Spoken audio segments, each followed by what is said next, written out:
AMN highlights clear to te chabe kan book chawa he kabula hianin mizo zinga mizo ramanet extension kan han ti nel arte tun lai kan mizo hei chaten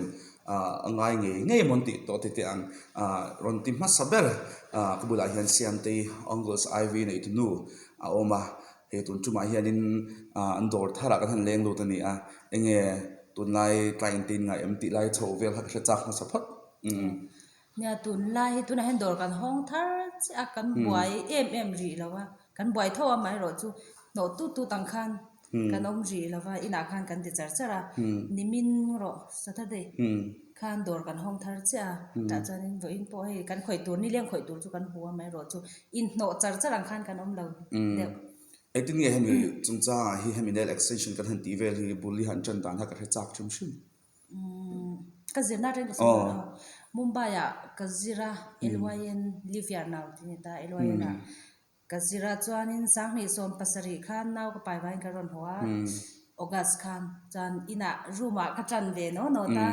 chan ti khan heta ti tumpo in lo lo in nei tur ve lin an lo duang ti ve ve khan product claim te kan ron eng lo kan ron keng chho ve a chan mi khan an lo rut phian ta ka van nei ka ti don nge ka ti ra changin ti khanin rei lo te a khanin August train kan chan ta September te kha chan appointment kha car khat chang lak lok ngai khop khan om ta rai por chungin ti khan ru ma khoi nok ka chang le zan da som pa nei te ka thlenga itum ai re he thum do nai chu cham ta dei maya nia tok veo ne nga ka ti lai nia ti khan om lo shim shim mo chu wang chan mi dan han shat ka lo ti ve chak lo ma nya ani le hemi beauty culture la mai na ma in enge experience nei shim shim nge ni ya eng wanga hen zir nge ni au thil hi ka ti kwal na salu tu ka thatur hi ka ngai ta thil sang ka te skin te po ka te a de khan food spa te ve khan spa re lo te kha ka ti kwal a chuanin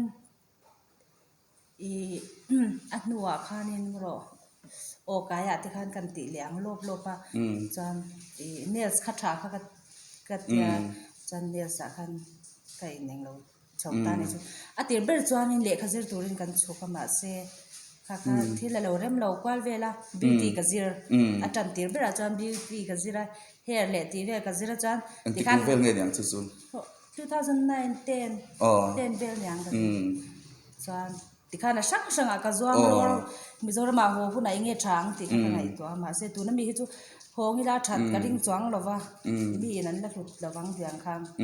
chu wang chanin karon chawa in nei tum lo du ta kun klem te sum to ka la lo ta ken ti yan fo in kan lo thing ta ni a lo mom le mai aro pui ka ti bokatin chu ba ka chuanin ani le satela ya khanin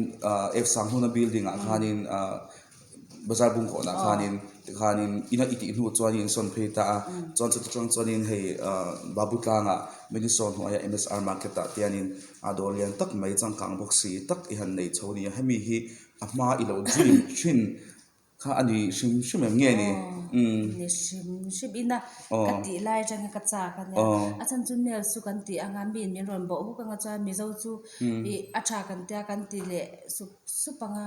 mi zo ram ba hei mi kan na tam si lawa nakina chanin e zon na ta na tlak tak don lawa chu wang chanin ka tia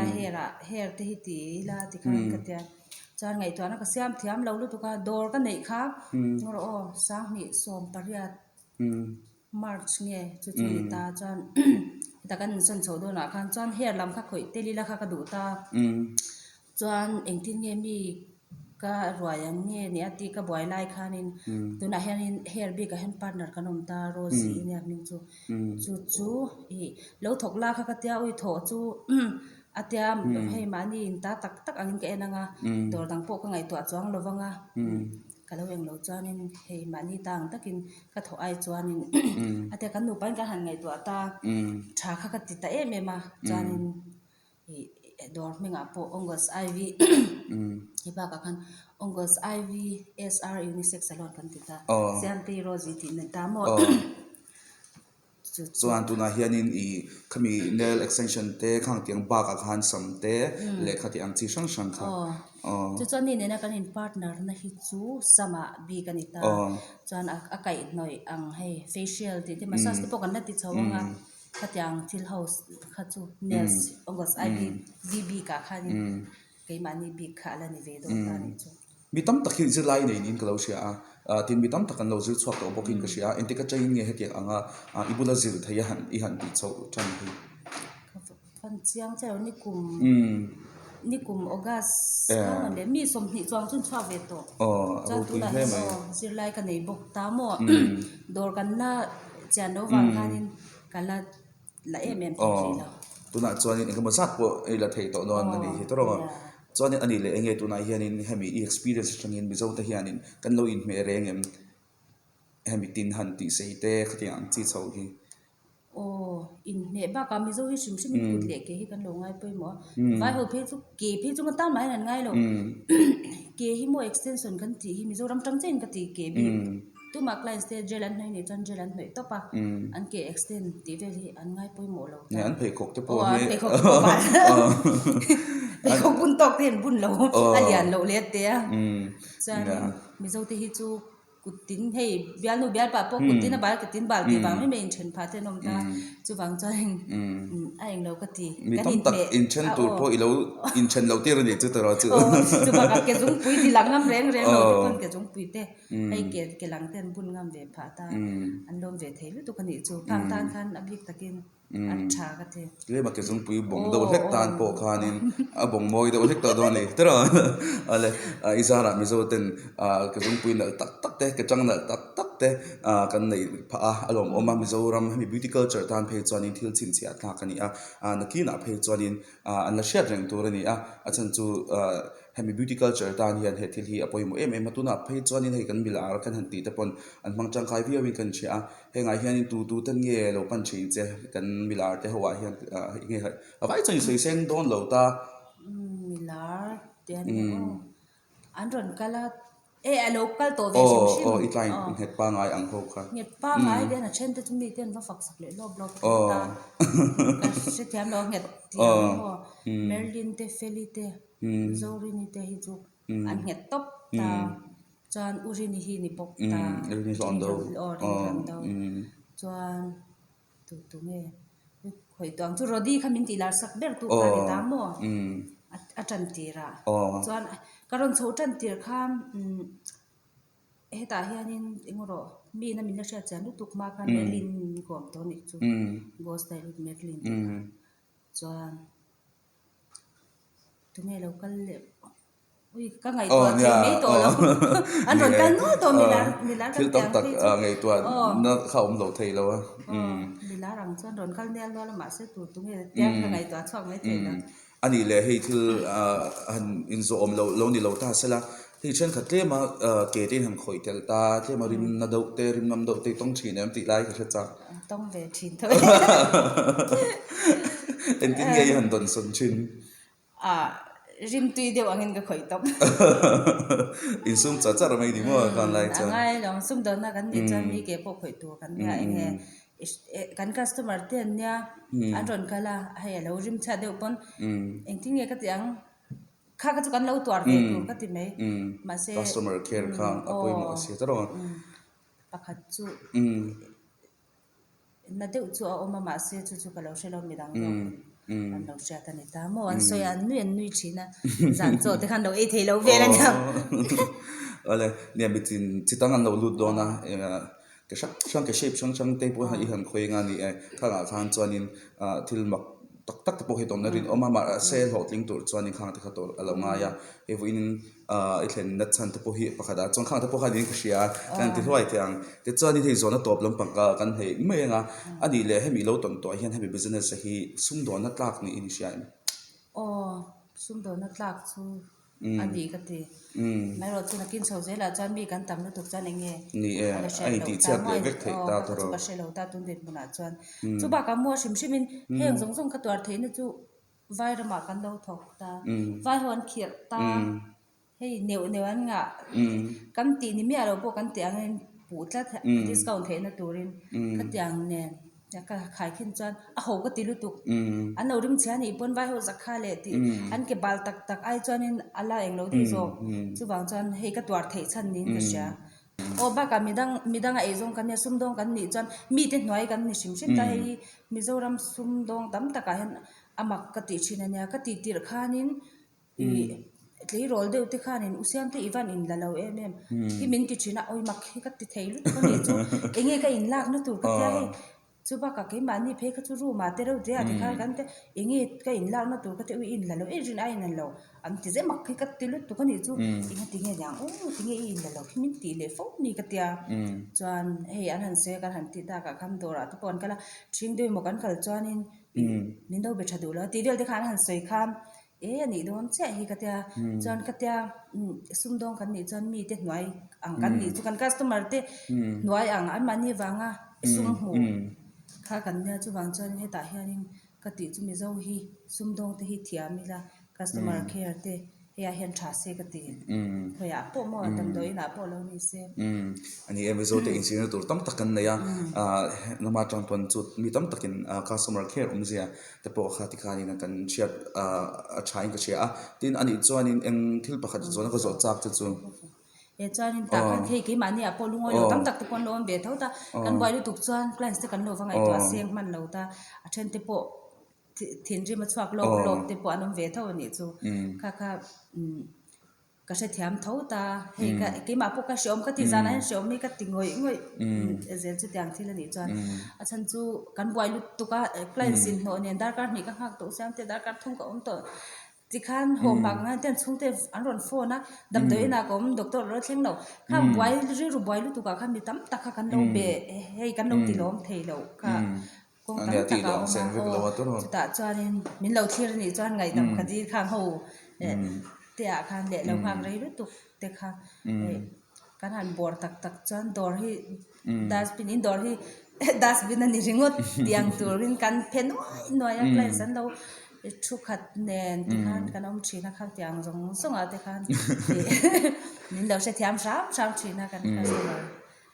chung vel te chu kan sai be le lo kan chu ani le hi thil phat ka zo bel chenga zo hlo tling tur hianin enge ngai ai sha tai mak le be chang ngai ka te hei tai ama se bera chuan tai ma tak ka na kan tho ngai ka thia naw pomin ka chang che mem ta ke ma ka va tai ma loi ka ti ni lovin I lo tin na tur chuanin eng te ka tiang be chang thei lo hi om tir lo tum ve to pila ka thia naw pomin ka chang che a chu ti lai pe chuan ina nula ka nei lo ta dora ron kal top anga ni ta khanin ina washing machine te kan la nei lo kan in dan tirin ina zana putin kan hanin suwa chuan ka in suwa lo pa naw po chungin chuan zinga kan client chen khaten office kal man ka du te zing dar sari le chan ve ve la naw bual man ngai so pek man mani in bual khang zong nen khan dora tiffin pai ten kan tlan lo pa zana naw adam lo pon hei kan client te aneng lo bang ti hlawin kan khoi thei lo bang ti hlaw khan ni chem kan ei an du huna kan ti thei lo kan hlawin kan be ve char kha he ka be ve char thina ni chu chu tiang a hi lo be na sat kha lo nga ya khamia kan client kha khamini a khan lo ti thei lo tai la mo mun danga te po lo ka lang se khamia khanin chuanin hei atran tir khan zingdar sari le chan bia te dora thena nga ya tiffin te kan pai rong kan bol sok soka naw bol sok cho pek nen ti khan dora kan tan phe ya hemi ko nga hen kan sum don nak kong shima hianin kan pa hi hei ka fak ve top in support top ta engkima tuna product changai se anin lo pai pui vek engkim bank ka kalanga ya oi ti han atlan koi ve chara chan mi po hen min ti ve thinin pa hi van fel tak he a eng lo che a van support tak che hian tia mi te chuni se hei an ti pe me alawang ti du me alawang ti hian ti ve hei min fak pui ve thinin ni chu chan ama hi tel lo se tun din mun hi kan thleng thei kher lowang chan chu mani naw pom nen phe chanin ati thei lo ani chu engma kha he ati pui tlin thei lo product changai renga training kan han la certificate sia manga ya ti khan oi neu hi a chunga hi na lo tam ve lu tu ka hi hei be tak tak kan no be wangin chuta chanin hi a chunga po kalom em a chan engkima no pa po ni se sum do na chan chan rual hi alo pui ngo pe na kan ron ho ti te chanin ke ma chu thi an na china ka soi tong khan nail situr tak ni lovin ron chawa ina ni an lo du pal chuan in nei tu ten lo du pal se tinga tin kan pa dor tu zo khi biak fel to in ani hi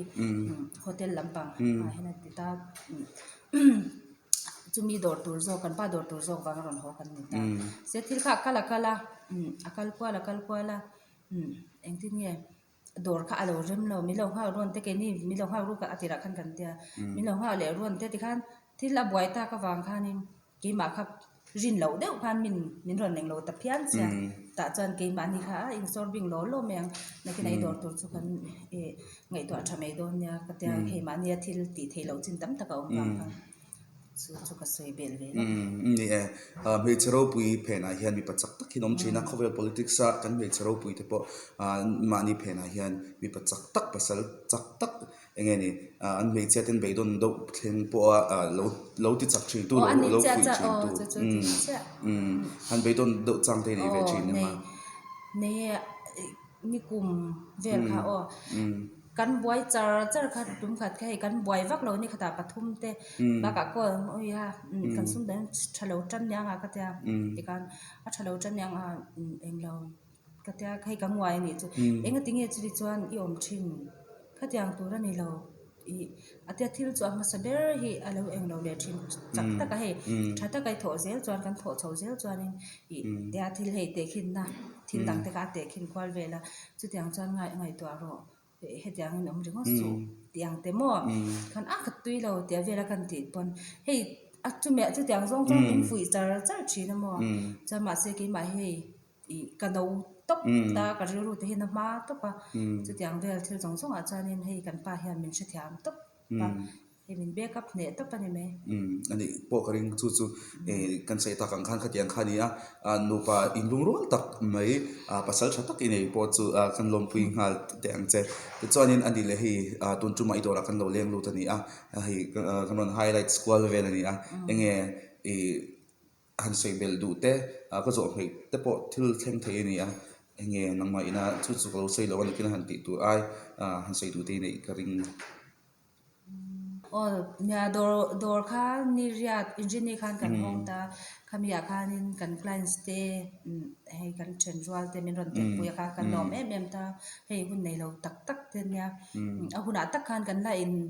hong thei lo le nga la kan min lo tel pui tu te zong song chunga khan lom tu ka soya mi ngai pui mo in chuanin tuna hianin kan dor ongos IVSR unisex salon hianin enge discount kan nei me ka dor thar lom nan le hair kan ti ta chuanin heta hianin 20% discount kha chu kan nei dona I kan hair ti tu rosy hi I ani hi poi experience nei tha top ani ta ani hi Bangalore kum som pathum le chang le hair ngo thi lo khoi to ta ni chu ani po hi hei athiam to pa mi lo pan de theu ula discount line ti kha karon se ya chan kan clients te zong min lo dor to tu te zong song chunga lom tu ka se ya chuan lo lung oi lo pal te khai no omani chuan ngai dam kan ti la tun Christmas khan Millennium Center roof to pa kan oma kan wai lu tu kan dor te si kan khat ti ka then khan ni leng ten lo ha kan lo honga kan na po kha ta khan a that ka ring lo wa mo tha lo te lo eng lo ti te pon oma kha man mo nen hei ri ru tot lu tu kam mi en lo ha ka ni leng in hun ngoi je halo thu te chan Millennium ma khan dar chu mi za thleng bak chu hon thei lo ti lo ne mani dora du chen hon thei lo nen ri ru man mo box si I appointment lak ni si lo khatia ngoi je halo ngak top akil sir lo thu top su ta chon he kata khan kan na kha tha em lo wang katia thalo a thalo tak ko ka hua kata mi lo dor fu pal tu ten lo en ani chan chu ka ran sai tel du bok ale Ongos IV SR unisex salon or siam te kan han bel chiang thei chele I chan chin engeni amin han share phal kha kan loma mi tom tak motivate te po ka bai se ka ring bokani te chuanin kan program thri tu te in chunga lom thu kan sia siam te in hun tha min pe lom thu kan sei bokani kan lo me